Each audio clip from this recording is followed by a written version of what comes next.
Thank you. We're so excited to have you to join us today. This is Tuesday Talks, and Francesca is the content marketing manager at Vend.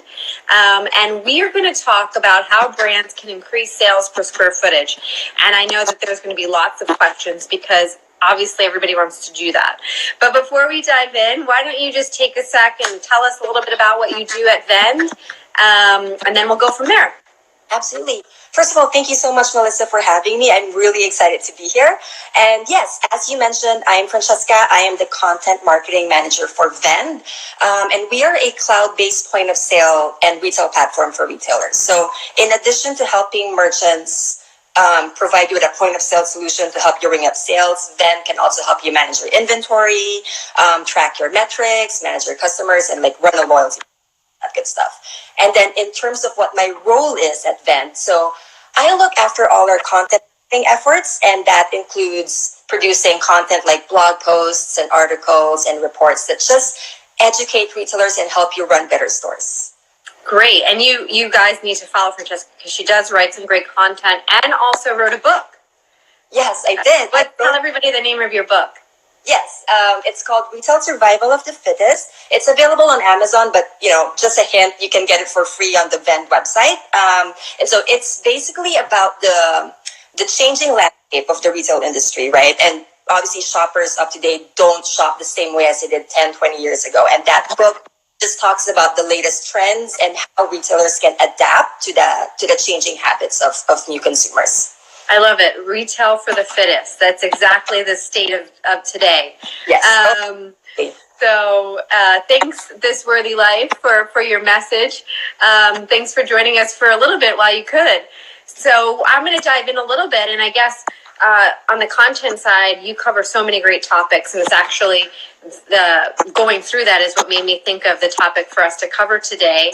But we can stray a little bit if other people have outside because you are very well versed in when it comes to retail. But let's start with the first question. What considerations are most important when selecting a point of sale system? Great question.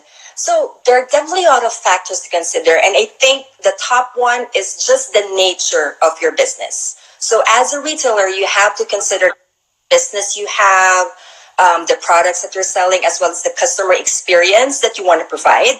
And then when you're looking for point of sale solutions, make sure that the systems that you're looking at sort of match and can support your business, your capabilities, and the things that you want to do. So for example, if you're running 2, 3, 5 stores, then a big consideration for you would be being able to manage multiple stores. So you need a point of sale system that lets you do that. Or if you're running a brick and mortar store and an e-commerce site, then integration between online and offline is a big consideration for you. So when you're looking at a point of sale system, you want to make sure that it can talk to your online shopping cart. So that's, I think, number one, is just look at the nature of your business and your processes and find solutions that can match that or can support that. Pricing is also a consideration for obvious reasons. Obviously, the cost of a system is significant, and you should go with something that's reasonably priced depending on your needs. However, a caveat here is to not base your decision on price alone. Sure. Don't go for a system that's just good enough, or you're doing it just because it's cheap, and you might end up just being very inefficient if it doesn't meet your needs, or you have to come up with tons of workarounds, and in the long run that's going to cost you a lot more.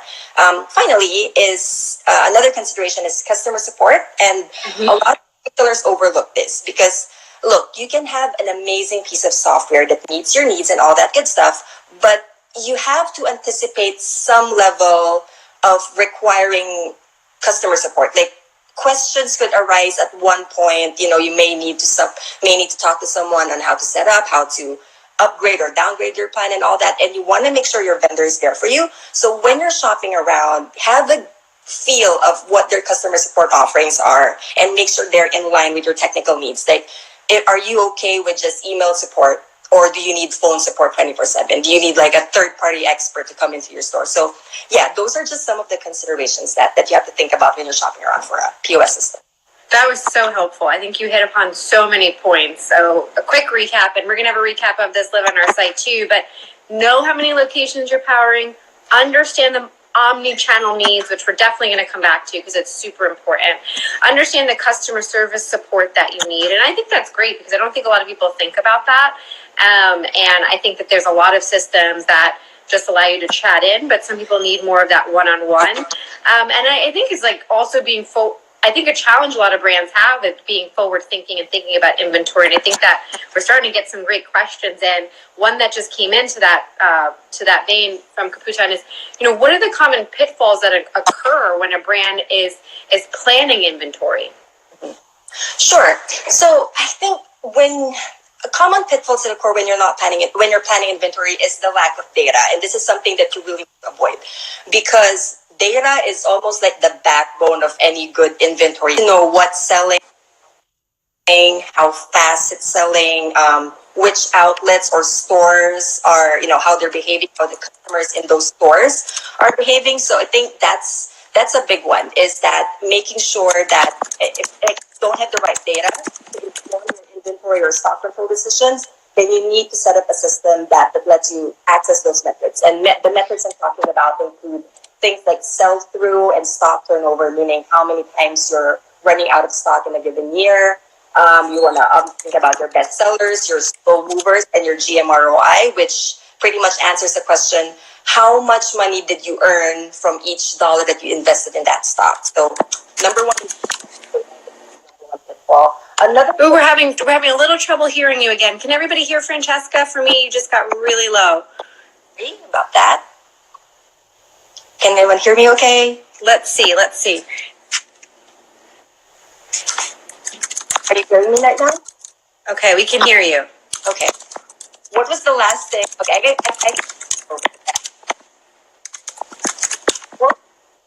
Okay, everybody can hear, so we're good again.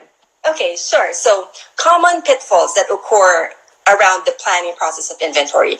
Number one is lack of data. So as I mentioned earlier, if you didn't hear, data is it's pretty much the backbone of your inventory planning. You need to know sell-through, you need sales velocity or sales turnover, meaning how quickly a product is selling or how many times it went out of stock in a given time period.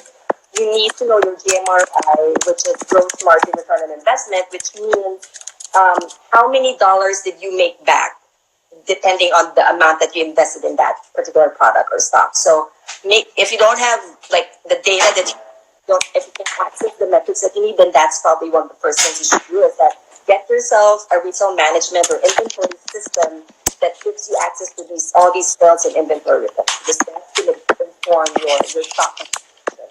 Another big pitfall, I would say, is just lack of alignment between merchandising and sales and warehouse and your vendors. You want to make sure that everyone is on the same page, and that pretty much, and whatever that means for your business, it could mean sitting all together at the start of the season, looking at the numbers, looking at your data, and then figuring out what items to sell and all that good stuff. Sometimes there's a lack of alignment between HQ and the different stores. So maybe the sales associates don't have the right incentives to sell certain products, or maybe they're just trying to meet their quota without thinking of, sales or brand experience overall. So just get everyone on the same page when you're planning your inventory. So I think those are the two big ones: lack of data and lack of alignment. Okay. I feel like I'm just getting so much information. This is wonderful. I'm glad that we're going to have a recap of this and so many notes. Okay, no, I think doing the math, like you mentioned, is just so important. And it's the non-sexy part, but it's a really important part that, we can figure out how this all makes sense, how many inventory turns make sense, and what is that going to cost you, and what's your ROI for that. Is there a specific case study? This comes from Meg. Is there a specific case study that you can share, maybe about a specific brand's POS system that helped them increase sales? Sure, absolutely. There's this one store, they're a Christmas store based in Australia, and so they sell holiday-centric items, and they're open all year round, but obviously a bulk of their sales happen during the holidays because they sell Christmas trees and decorations and all that, and all those things. And the funny thing is, while even if their sales or the bulk of it happens around October, December, they need to plan their inventory around February. So it's obviously a big gap. And so I told him, well, how do you plan it so early in the year? And he said that they look very closely at historical data and stock turn. So, for example, they would look at previous years and look and try to see how fast or how many trees were sold week per week, and just track that sales progression over time. And knowing that, having that insight will help them make the right orders or the right products to include in their catalog. And one example that he gave when we were talking about this is that looking at the data and how sales week per week actually helped them realize that their customers were buying less all white Christmas trees and more Christmas trees that are like flecked with snow. And they wouldn't have known that if they didn't look at the sales trends over time. And so once they figured that out, they said, okay, we should order less of the white Christmas trees and more of the green ones with snow sprinkles or whatever. And that helped them sell more of the right products. So that's one. I can think of another one, and they're a tea retailer based in San Francisco in the Bay Area. And so they sell house-made teas along with accessories like infusers and teacups and kettles and all that. And so as they were looking at their inventory, they noticed that they were selling more of their tea accessories, it's good, but those accessories were also lower in margins compared to their house-made teas. So once they had that data, they knew what their fast sellers are, what their slow movers are. What they decided to do was they planned a promotion where they bundled up their house-made teas with their tea accessories. So that allowed them to sell more of the slow movers. So yeah, I think those are just a couple of examples that I can give. And are some of these case studies available on your site? It'd be great if you can link to them. Yeah? Okay, great. Yeah, I talked about it. Yes, I talked about it in more detail, especially on the blog. So I'm more than happy to send you links to that. So when we do our recap, we will be sure to link to some of these case studies. This is a good one. Thank you, Gabby. How long does it take on average? And there's so many variables probably, but to implement with a retailer, and how does a brand plan out that timeline? Sure. And I know that the answer, it depends, is not a great answer, but honestly, the time it takes to implement a system will really depend on how many stores you have and how many products that you have in your catalog. And also, are those products already organized, like in a spreadsheet or in a CSV file that you can just upload it to your new point of sale or retail management system, or is it like in a pen and paper? Honestly, yeah, it really depends. Depending on the size, obviously, if it's a small to medium retailer and maybe they're working off a spreadsheet, it shouldn't take that long. It should take couple of weeks, maybe less, as long as they have the data good to go and the catalog is not large enough, and maybe they just have one store with a couple of employees so they can train them in the system. So I would say maybe a week, a couple of weeks. However, if it's like a large brand with 10, 20 stores and they have like a separate IT department and a fleet of associates, then it's going to take longer. I can tell you that, you will be able to shorten that time or just get up and running faster if you either hire a third-party expert who is well-versed in your solution. For example, at Vend, we have expert partners from all over the world that can come in and help the retailer set up. And I'm sure other vendors have like certified experts as well. So that's something you can do if you really want to get up and running quickly. You may also want to get in touch. You want to see if the vendor has a customer support team a customer success team. And sometimes these are the people that can also help you get set up. So there are things you can do to speed up the process. Yeah, I definitely, we're an agency and we're helping brands all the time. And so obviously we're proponents of third-party companies to work with, but that is definitely something that we work with our clients, especially with planning a pop-up. It's a whole challenge because it's short-lived.